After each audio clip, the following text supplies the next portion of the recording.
যে এই যে প্রতিষ্ঠান, এটা আগামী দিনে নার্সিংহোম হবে এই আশা আছে প্রতিষ্ঠাতার। তো এটা সর্বতভাবে সহযোগিতা কামনা করেন গ্রামীণ চিকিৎসকদের কাছে। সেই হিসেবে আমরা এখানে উপস্থিত হয়েছি। এখানে উপস্থিত আছেন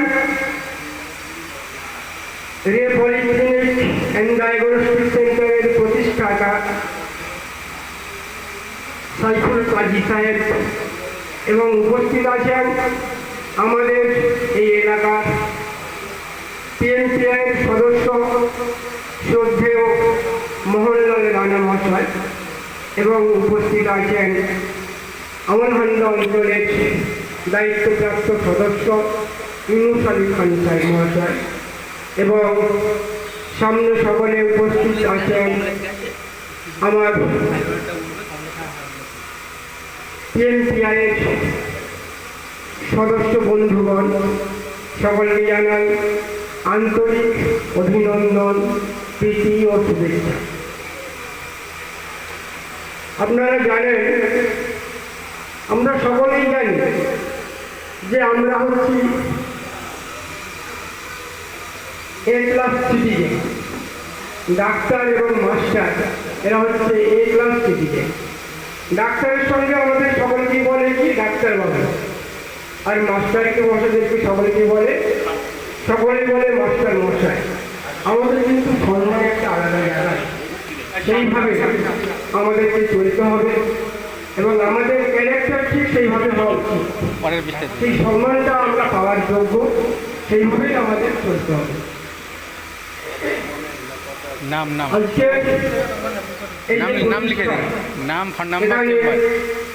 নতুন আরম্ভ হয়েছে ইউএসজি এবং ইকো কার্ডিওগ্রাফি। ইউএসজি এই ব্যাপারে আমি আমার নিজের অভিজ্ঞতার কথা কয়েকটি শেয়ার করছি, কারণ এটা সকলেরই জানা দরকার যে যে সমস্ত ডায়াগনস্টিক সেন্টার আছে সেখানে মাইনরিটি যদি কোনো কিছু না করা হয় সেটা কিন্তু খারাপ হবে। কারণ আমরা যে সমস্ত পেশেন্টের রিপোর্ট করতে বলি সেগুলো সঠিকভাবে হওয়া উচিত, তা না হয় কিন্তু সমস্যার কারণ হতে পারে। আমার অভিজ্ঞতার কথা আমি কয়েকটি বলছি। যেমন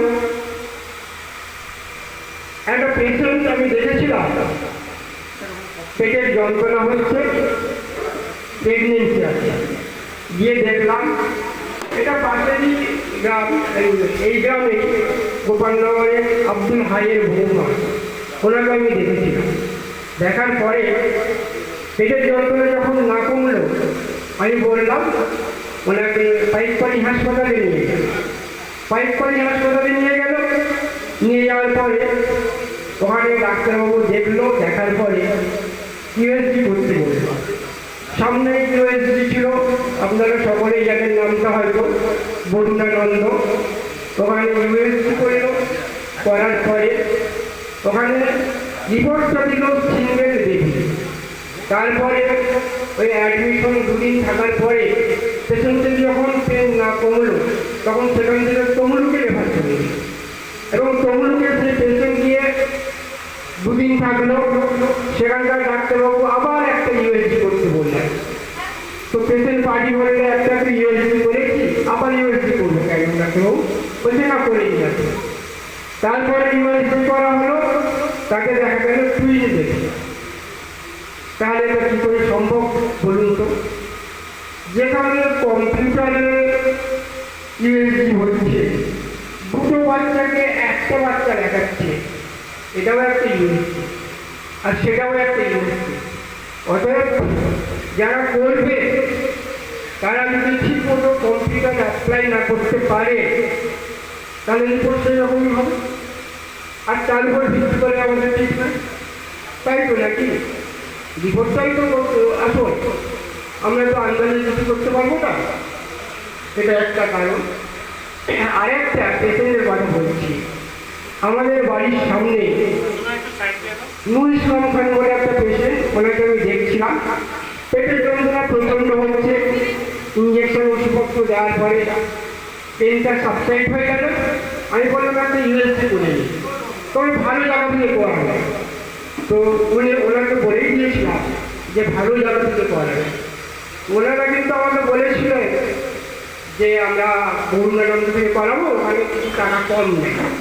আমি কিন্তু বলেছিলাম না, ওখানে করাবেন না।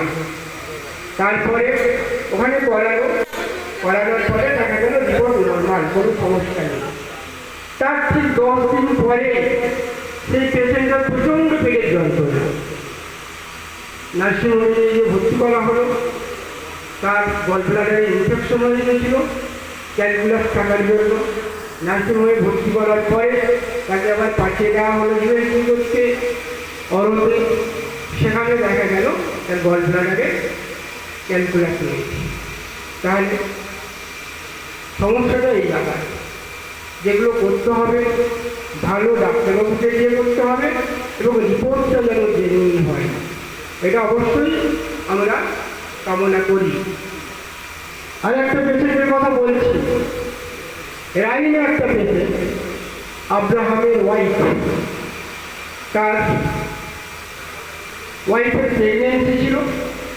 আমি যে দেখলাম, দেখার পরে তার অ্যাবডোমেনটা খুব বড় মনে হলো আমার।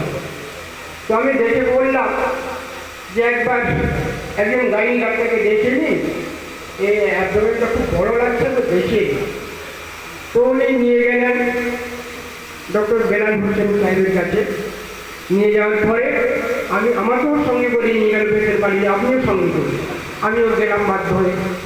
তারপরে ডাক্তারবাবু দেখে বললেন যে একটা স্ট্রেট এক্স রে করে নিয়ে সামনে এক্স রে